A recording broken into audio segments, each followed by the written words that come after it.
रायगड महाराष्ट्रासह देश विदेशातील ताज्या बातम्या पाहण्यासाठी मॅक्स इंडिया लाईव्ह चॅनलला सबस्क्राईब करा आणि बेल आयकॉन दाबायला विसरू नका. कारण काय आहे आणि काय कोणत्या स्टेजमध्ये तिला दाखल केलं जातं? सदर महिला या शक्तिधाम मॅटर्निटी रुग्णालयामध्ये MTPTL म्हणजे medical termination of pregnancy with tubal ligation family प्लॅनिंगचं ऑपरेशन या शस्त्रक्रियेसाठी भरती झाल्या होत्या आणि दुपारी 7 तारखेला त्यांना ऑपरेशनसाठी टेबलवर घेण्यात आलं होतं. त्यावेळी त्यांना भूल दिली होती ऑपरेशनसाठी आणि त्यांना त्याच्यानंतर काही त्रास होऊ लागला. त्यावेळेला मग तिथल्या डॉक्टरांनी त्यांच्यावर उपचार सुरू केले होते आणि उपचारादरम्यान त्या सेटल होत होत्या असंही वाटत होतं, पण काही वेळानंतर परत त्यांना त्रास जास्त होऊ लागला. मग त्यावेळेला फिजिशियन डॉक्टर यासुद्धा उपलब्ध होत्या, पण शस्त्रक्रिया सुरू करण्यात आली नव्हती.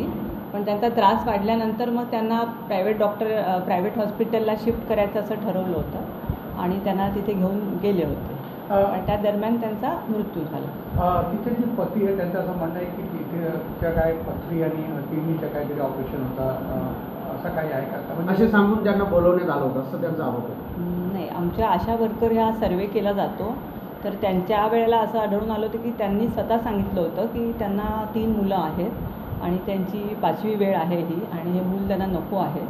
त्याच्यामुळे मग त्या सफाई करण्याबरोबर आपल्याकडे फॅमिली प्लॅनिंगचं ऑपरेशन पण करून देण्यात येतं. तर त्यामुळे तसं सफाई आणि फॅमिली प्लॅनिंगचं ऑपरेशन ह्याच्यासाठी त्या भरती झाल्या होत्या आणि योग्य प्रकारे त्यांची कन्सेंट ज्याला म्हणतो आपण ते सुद्धा घेण्यात आलं होतं.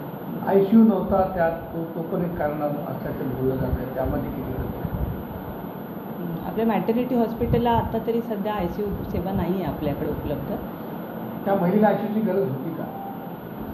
आता जशी परिस्थिती तिथे झाली निर्माण आणि हे सगळं असं अचानक उद्भवल्यामुळे डॉक्टरांनी त्यांचे सर्व प्रयत्न केले. स्वतः जे भूल देणारे डॉक्टर होते त्या कार्डियक ॲम्ब्युलन्समधनं त्यांना जवळच्या हॉस्पिटलमध्ये घेऊन गेले.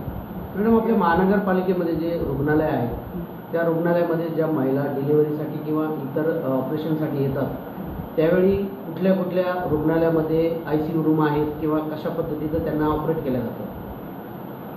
आपल्या महानगरपालिकेचे जे रुग्णालय आहेत त्याच्यामध्ये आपल्याकडे 3 मॅटर्निटी हॉस्पिटल आहेत.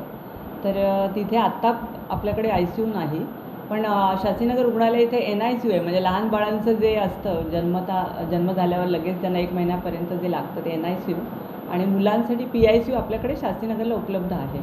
महिला क्रिटिकल जर झाली तर त्यासाठी ICUची सुविधा कशा पद्धतीने उपलब्ध करता आपण? जर असं काही वाटलं की आपल्याला महिला क्रिटिकल होती आहे किंवा काय, तर त्यावेळेला आपण जर असं असेल तर आपण नजीकच्या रुग्णालयात म्हणजे जिथे या सगळ्या सेवा उपलब्ध आहेत तिथे आपण नेण्याचा प्रयत्न करतो.